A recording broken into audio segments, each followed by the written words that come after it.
trapezius muscle. The trapezius muscle is broad, flat and superficial. It is located on the posterior aspect of the cervical and thoracic region. See here, this is a trapezius muscle. The trapezius muscle is, it is one of the broadest and most superficial muscle. Hence, it is used as a landmark during dissection of cadaver because it is encountered first. So, it is used as a landmark. It covers the back of neck and it widens in the upper back, and then again it narrows down in the mid back. Thus, it gives a shape of the diamond or trapezoid, and hence it got the name trapezius. It is a paired muscle present on both right and left side. So, when viewed together, this pair forms a diamond or the trapezoid shape, and hence it got the name trapezius.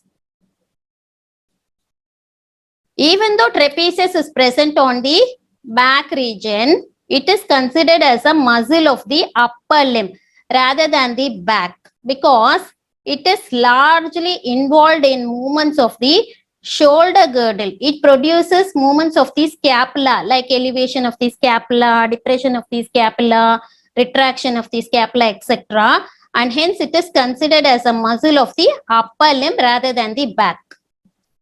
The muscle is divided into three parts: upper fibers, middle fibers and lower fibers. See, this is upper, middle and lower fibers.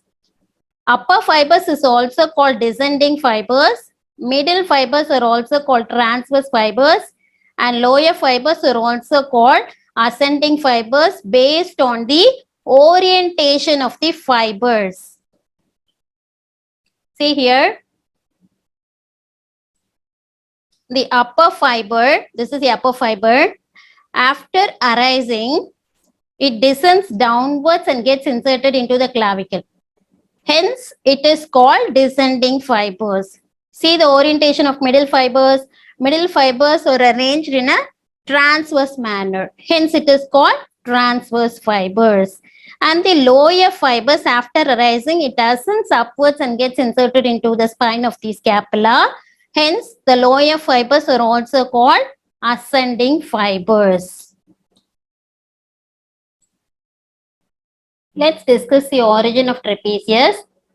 Upper fibers arises from medial 1/3 of superior nuchal line, external occipital protuberance and ligamentum nuchae. See this picture.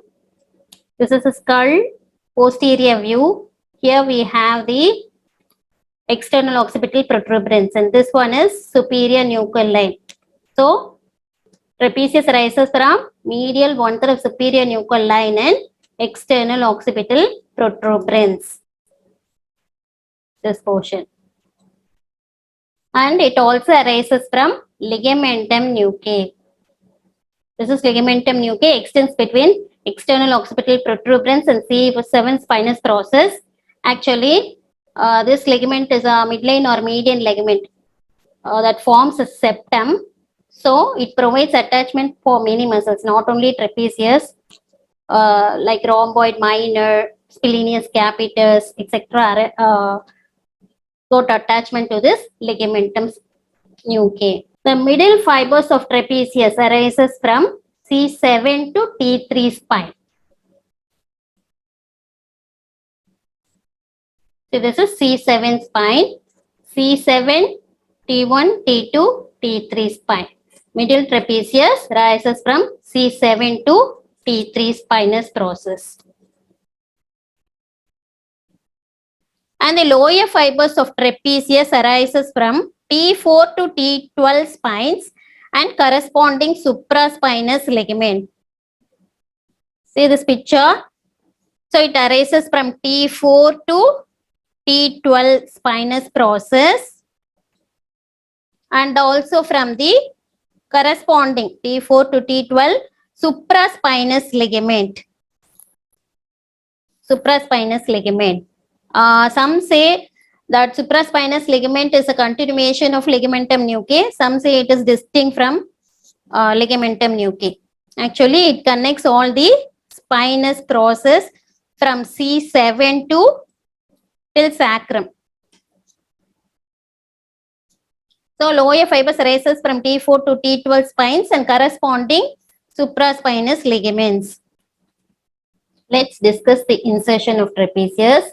Upper fibers of trapezius gets inserted into the posterior border of the lateral one-third of the clavicle.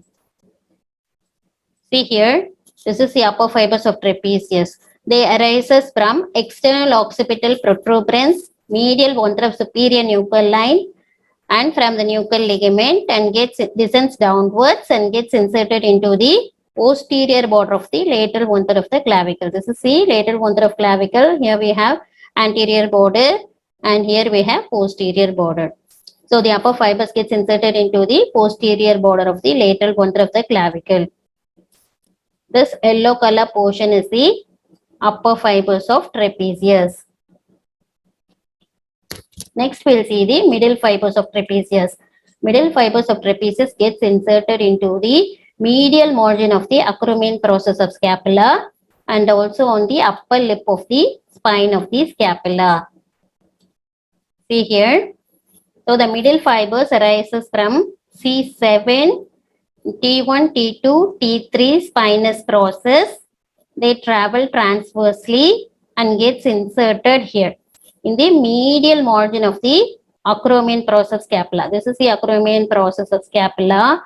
Here we have lateral margin and here we have medial margin. So the middle fibers gets inserted into the medial margin of acromion process and also on the upper lip of the spine of the scapula.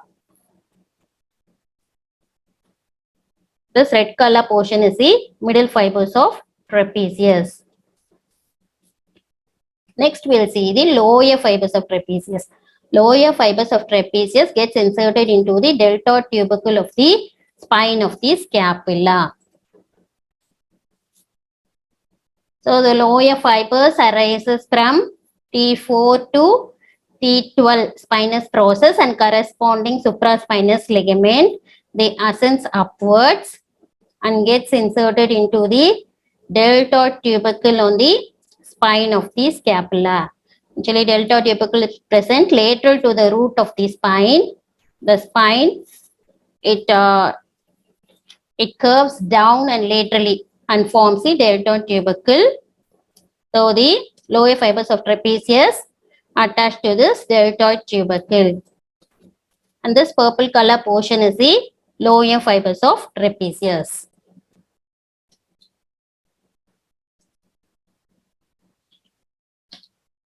This is the whole trapezius. Upper fibers, middle fibers, lower fibers.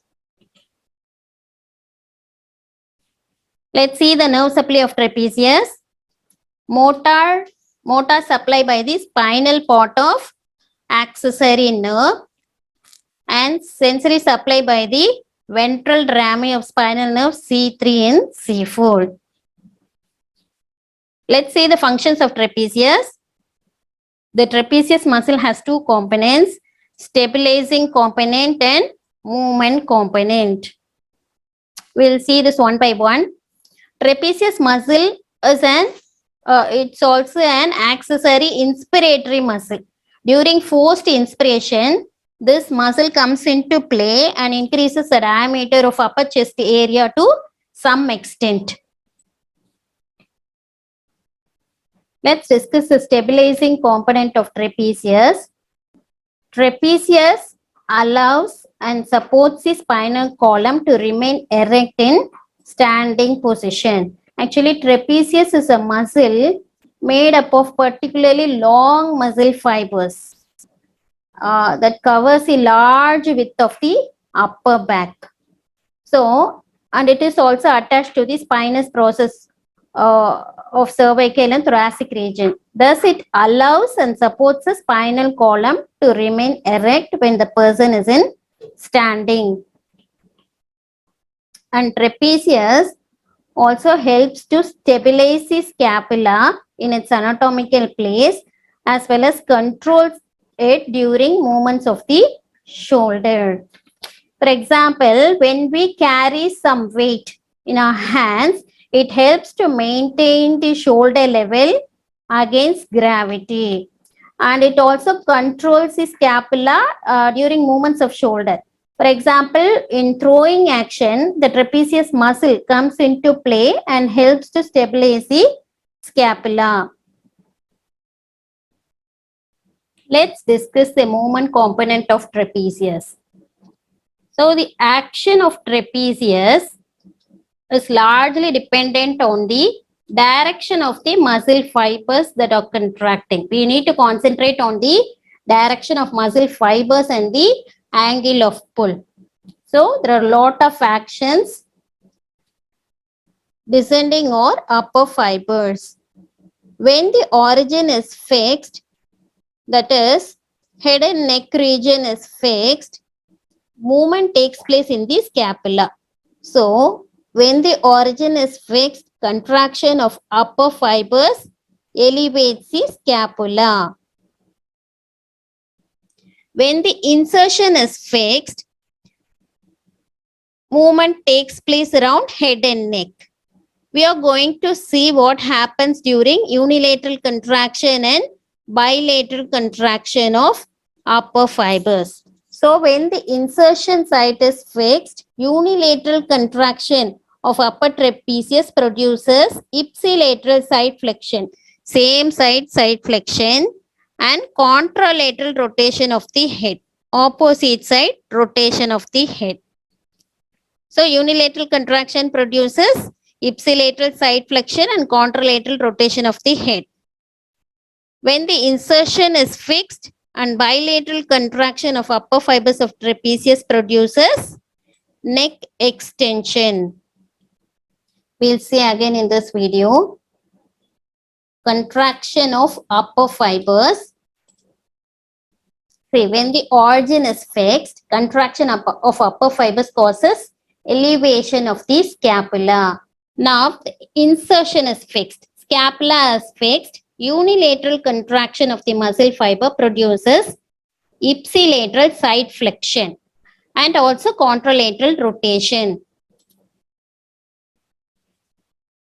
And bilateral contraction produces extension of neck when the scapula is fixed.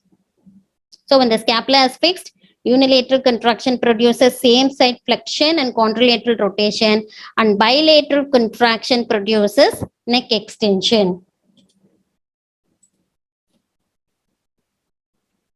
Elevation of scapula, side flexion, extension of neck. Now let's see the transverse or middle fibers action. Actually, this is a middle fiber. When middle fibers contract, it pulls the scapula towards the midline, causing retraction of the scapula.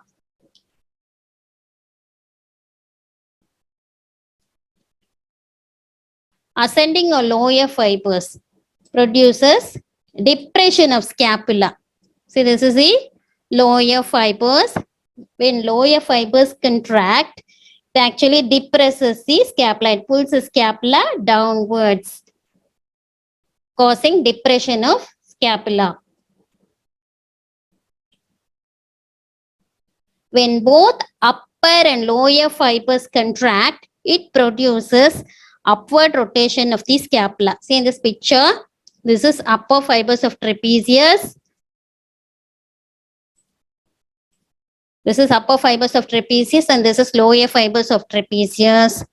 They work together along with serratus anterior. They produces upward movement of the scapula, which is nothing but the inferior angle of the scapula moves upwards and laterally, and glenoid fossa moves upwards. This is an important movement, happens during elevation of the arm. In overhead activities, upward rotation of scapula happens.